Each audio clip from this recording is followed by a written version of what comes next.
देखते हैं हमारा क्वेश्चन नंबर 1 क्या है। In which of the following situations does the list of numbers involved make an arithmetic progression and why. दोबारा पढ़ेंगे क्वेश्चन क्या लिखा हुआ है। In which of the following situation, दी हुई सिचुएशंस में से does the list of numbers involved make an arithmetic progression and why. तो क्वेश्चन में बोला गया है कि दी हुई सिचुएशंस के अनुसार जो लिस्ट ऑफ नंबर्स बनेंगे वो अरिथमेटिक प्रोग्रेशन बनाएंगे या नहीं बनाएंगे। अब सबसे बड़ी समस्या ये है आपके लिए कि अरिथमेटिक प्रोग्रेशन होता क्या है। ठीक है, देखो यार, जैसे मान के चलते हैं 1 2 3 4 5 डैश डैश डैश, ये आपके नंबर्स लिखे हुए हैं। ठीक है, तो अब ये एक अरिथमेटिक प्रोग्रेशन है या नहीं है। ठीक है, अब ये चेक करना है।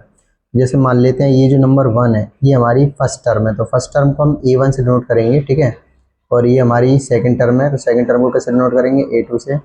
ये हमारी थर्ड टर्म है, तो इसको किससे डिनोट करेंगे A3 से। ये हमारी फोर्थ टर्म है, तो ये A4 से। ठीक है, तो ऐसे हम इनको डिनोट कर लेंगे।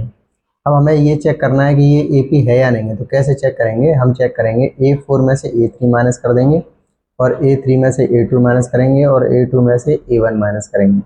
तो A3 की वैल्यू, A4 की वैल्यू कितनी है 4, A3 की वैल्यू 3, A3 की वैल्यू है 3, A2 की वैल्यू 2, A2 की वैल्यू 2, A1 की वैल्यू 1।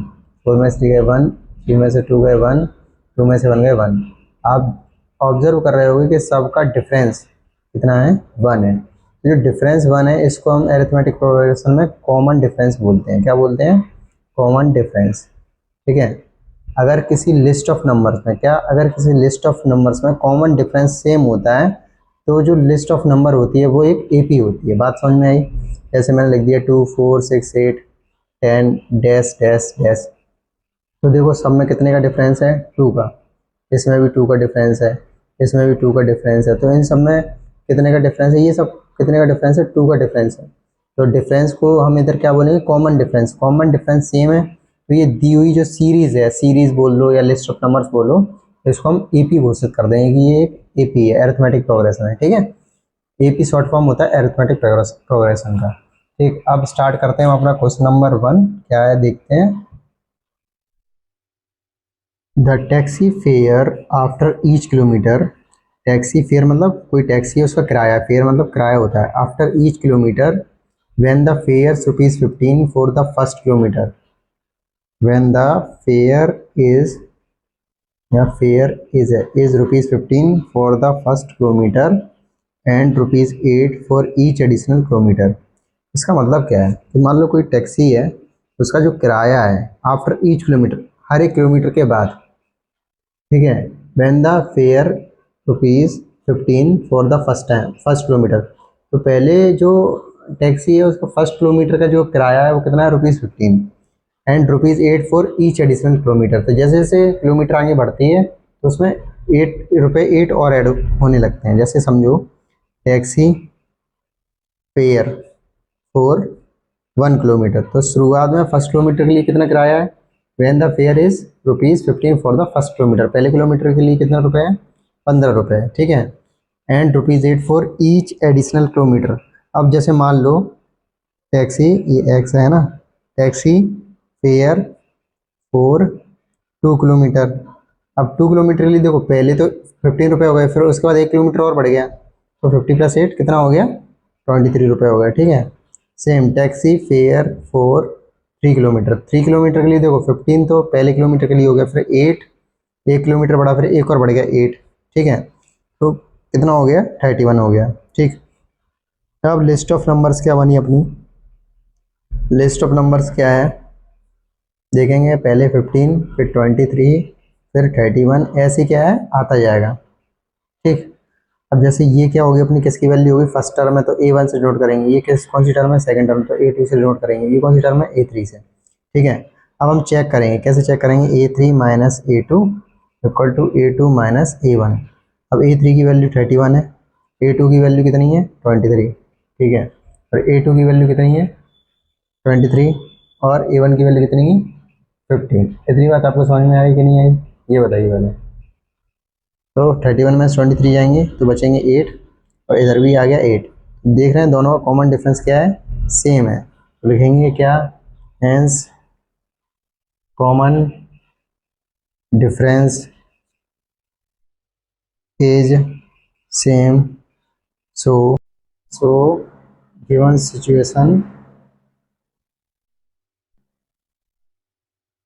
Forms an AP. ठीक है, इसी के हमारा साथ हमारा फर्स्ट पार्ट हो गया कंप्लीट।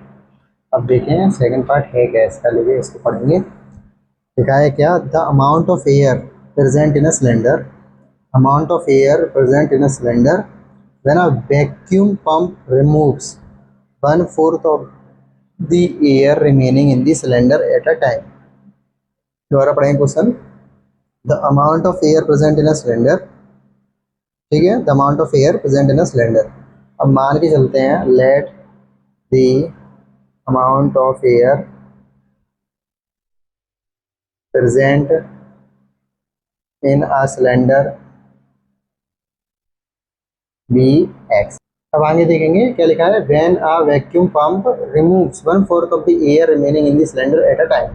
तो जो वैक्यूम पंप है वो जो एयर होती है उसकी 1/4 एयर को निकाल के तब कितना बचता है वो बताना है। ठीक है, अब देखो जैसे एयर रिमूव्ड बाय पंप, देखो कितनी एयर रिमूव होगी जो बची हुई है ना, vacuum pump removes 1/4 of the air remaining in the cylinder. तो सिलेंडर में कितनी एयर है, एक्स। अब एक्स का 1/4 कितना हो जाएगा, x/4। ठीक है, तो इतनी एयर तो क्या कर दी, उसने निकाल दी। तो अब एयर कितनी हो जाएगी, air present after first removal, कितनी एयर बचेगी, देखो टोटल कितनी थी x, अब x में से इतनी हटा दी तो x/4। जब आप इसको सॉल्व करोगे तो 4x - x/4 आएगा, कितना बच जाएगा 3x/4। ठीक है, अब again air removed by pump. अब पंप कैसे एयर रिमूव करती है, जितनी बची है उसका 1/4 ही है, तो 3x बन जा 3x, 4 4 जा 16, अब इतनी बच गई। ठीक है, अब कितनी होगी, air present after second removal. ठीक है, सेकेंड रिमूवल में कितनी एयर बचेगी, देखो पहले कितनी थी 3x/4 माइनस इतनी हो गई, निकाल दी गई है 3x/16, इतनी निकल गई। ठीक है, एलसीएम लेंगे 16, 4 के 16 में डिवाइड देंगे 4 4 3 या 12x - 3x, 12x में से 3x माइनस कर देंगे 9x/16 आ जाएगा। ठीक है, अब देखो लिस्ट ऑफ नंबर्स क्या हो रही है, list of numbers, list of numbers हमारे पास क्या है, तो सबसे पहले तो x, तो दूसरा क्या था 3x/4, सॉरी हाँ 3x/4 था, तीसरा 9x/16 ये रही, ये तीसरी बार हवा बची थी और ये ऐसे डैश कर दिया। अब ये अपने लिए क्या है, ये A1 है, क्या है ये A1 फर्स्ट टर्म, ये कौन सी टर्म है सेकंड टर्म, ये कौन सी टर्म है थर्ड टर्म। ठीक है, अब हमें चेक करना है, क्या चेक करना है कि ये AP है या नहीं है। कैसे चेक करेंगे देखते हैं,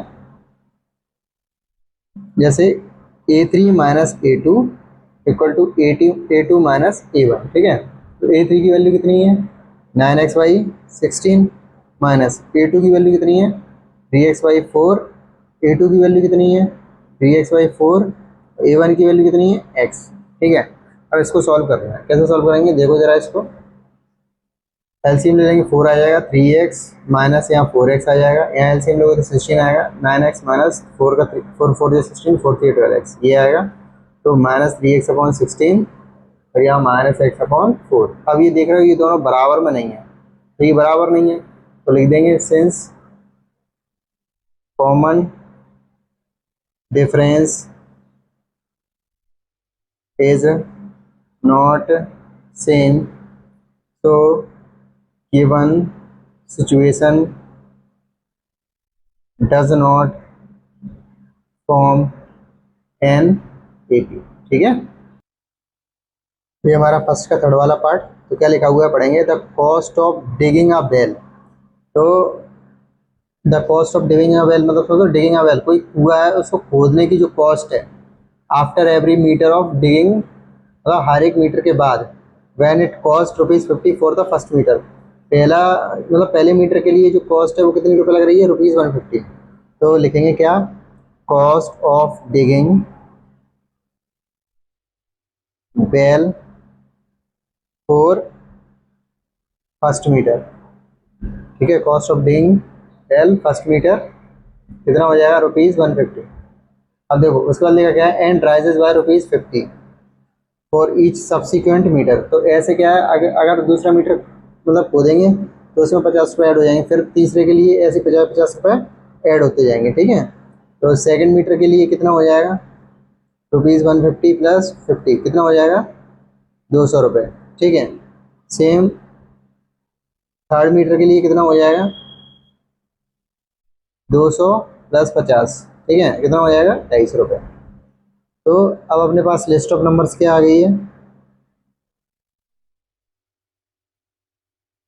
लिस्ट ऑफ नंबर्स अपने पास 150, 200, 250। ठीक है, डैश डैश डैश। तो ये हमारे लिए कौन सी टर्म है, ये हमारे लिए फर्स्ट टर्म है, ये हमारे लिए सेकंड टर्म है, ये हमारे लिए थर्ड टर्म है। तो आगे कैसे सॉल्व करेंगे, A3 minus A2 equal to A2 minus A1। A3 की वैल्यू 250 माइनस 200, A2 की वैल्यू 200 माइनस 150। 250 में से 200 गए 50 आ जाएगा, 200 में से 150 गए 50 आ जाएगा। कॉमन डिफरेंस तो क्या है इसका, सेम आ रहा है, लिख देंगे hence common difference is same. ठीक है, so given situation forms an AP. अब करते हैं क्वेश्चन नंबर फर्स्ट का फोर्थ वाला पार्ट। क्या लिखा हुआ है, the amount of money in the account every year when ₹10,000 is deposited at compound interest at 8% पर annum। तो क्या कह रहा है क्वेश्चन में, देखो जरा ध्यान से कि हमें किसकी सीरीज निकालनी है, amount of money in the account every year की मतलब जो अमाउंट है उसकी तो सीरीज बनेगी। अब वो कैसे बनेगी, when ₹10,000 is deposited at compound interest at 8% पर annum। तो शुरुआत में डिपॉजिट हुआ था तो मतलब ओरिजिनल अमाउंट लिख देंगे, मतलब स्टार्टिंग में जो रुपीज़ डाले गए थे तो वो कितने डाले गए थे, ₹10,000 डाले गए थे। अब 1 ईयर कंप्लीट होने के बाद कितना पैसा हो जाएगा आफ्टर 1 ईयर, तो 1 ईयर के बाद कितना रुपये होगा। ठीक है, देखें आपने फॉर्मूला पढ़ा होगा P=1 + R/100 अपॉन ये अमाउंट निकालने के लिए, और यहाँ पे क्या होता है, टाइम। ठीक है, तो 1 साल कंप्लीट हुआ है तो इस हिसाब से P की वैल्यू 10,000, 1 प्लस R कितना है 8/100, टाइम कितना है 1।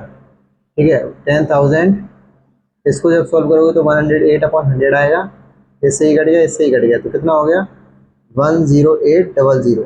तो ये पहले ईयर कंप्लीट होने के बाद। अब आफ्टर 2 ईयर्स, 2 ईयर कंप्लीट होने के बाद कितना आएगा, इसको लिख दिया फर्स्ट ईयर का कंप्लीट होने के बाद। सेकेंड ईयर कंप्लीट होने के बाद क्या आएगा, सेम फॉर्मूला 10,000 1 प्लस 8/100, और यहाँ टाइम 2 ईयर हो गया तो 10,000 इंटू इसको सॉल्व करेंगे 108/100, और 2 है तो 2 बार मल्टीप्लाई हो जाएगा। ठीक है, तो ये कटेगा तो इससे ये चारों जीरो कट जाएंगे, और 108 इंटू 108 इसको सॉल्व करोगे मल्टीप्लाई करके तो आपका आंसर लगभग इतना आ जाएगा। ठीक है, तो इसको भी यहाँ लिख देते हैं क्या, ₹11664। ठीक है, तो हमारे पास लिस्ट ऑफ नंबर्स आ चुके हैं, या list of amount every year. ठीक है, list of amount every year. तो सबसे पहले तो शुरुआत में 10,000 जमा किए थे, फिर 10,800 जमा किए थे, फिर 1 मतलब हो गए इंटरेस्ट के बाद, फिर ये सेकंड ईयर के बाद हो गए, और ये अपने ऐसे। ठीक है, ये फर्स्ट टर्म है तो A1, ये सेकंड टर्म है तो A2, ये थर्ड टर्म है तो A3। ठीक है, तो अब आगे सॉल्व करेंगे, कैसे करेंगे, A3 में से A2 माइनस करेंगे और A2 में से A1 माइनस करेंगे। अब A3 की वैल्यू कितनी है, 11664 minus 10800।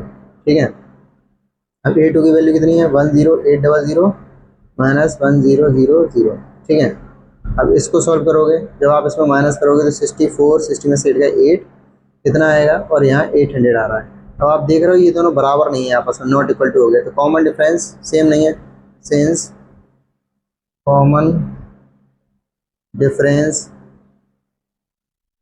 Is not same, so given situation does not form an AP. ठीक है भैया।